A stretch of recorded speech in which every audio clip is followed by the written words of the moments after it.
अनस की स्टोरी में आपका स्वागत है। आज फिर हम एक नई कहानी लेकर आपके सामने उपस्थित हैं। तो चलिए शुरू करते हैं आज की कहानी। भाग एक बार की बात है, उत्तर भारत में एक छोटा सा गांव था। गांव का नाम था खोखलपुर। गांव के लोग बहुत ही सीधे सादे और भोले भाले थे। वे भूत प्रेतों और अन्य अंधविश्वासों में बहुत विश्वास करते थे। गांव से कुछ दूर एक जंगल था। जंगल में एक सुनसान रास्ता था। उस रास्ते को भूतिया मार्ग कहा जाता था। कहा जाता था कि उस रास्ते पर भूत प्रेतों का डेरा था। जो भी उस रास्ते से गुजरता था उसे भूतों ने पकड़ लिया और मार डाला। गांव के लोग उस रास्ते से बहुत डरते थे। कोई भी उस रास्ते से नहीं गुजरता था। एक दिन गांव के एक युवा लड़के का नाम था राजू। राजू बहुत ही साहसी और जिज्ञासु था। उसे भूत प्रेतों में विश्वास नहीं था। वह उस भूतिया मार्ग से गुजरना चाहता था। एक दिन राजू ने अपने दोस्तों को बताया कि वह उस भूतिया मार्ग से गुजरने जा रहा है। राजू के दोस्तों ने उसे बहुत समझाया कि वह ऐसा न करे, लेकिन राजू नहीं माना। रात को राजू ने अपने दोस्तों को छोड़कर उस भूतिया मार्ग पर निकल पड़ा। राजू बहुत डर रहा था, लेकिन वह आगे बढ़ता रहा। रास्ता बहुत सुनसान था। चारों तरफ सन्नाटा था। राजू को अपने कानों में किसी की हंसी सुनाई दे रही थी। उसे लगा कि कोई उसके पीछे पीछे आ रहा है। राजू ने अपना कदम बढ़ाया।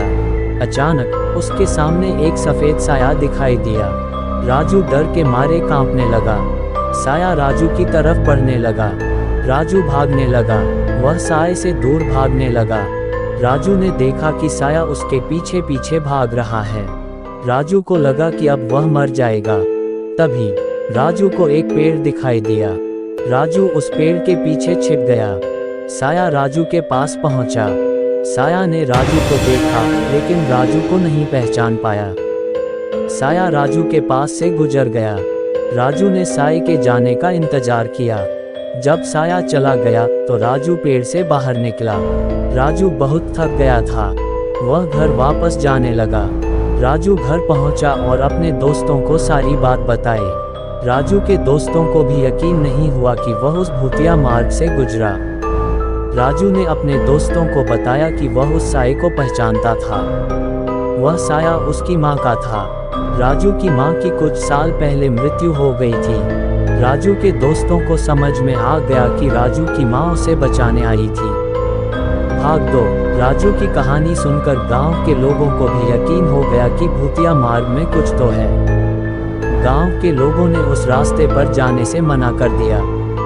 कुछ दिन बाद गांव के एक बुजुर्ग आदमी की मृत्यु हो गई। बुजुर्ग आदमी के बेटे का नाम था रामू। रामू बहुत ही गरीब था। उसके पास खाने के लिए भी पैसे नहीं थे। रामू को पता चला कि उसके पिता की मृत्यु के बाद उसके पिता के पास बहुत सारा धन था। रामू उस धन को हड़पना चाहता था।